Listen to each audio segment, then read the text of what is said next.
kvalitet.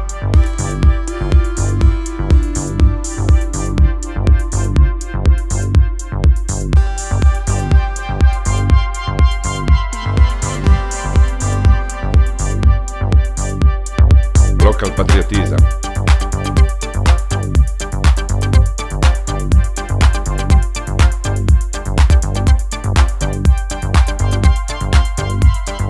Tolerancija.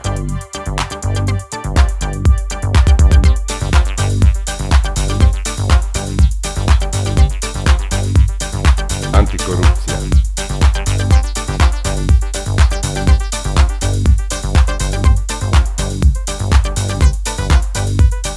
Reindustrializacija.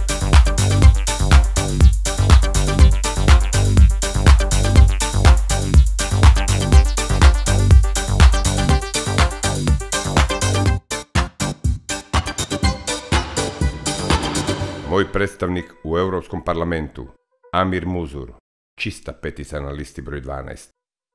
Nacionalni forum, PGS, HSLS, lista za Rijeku.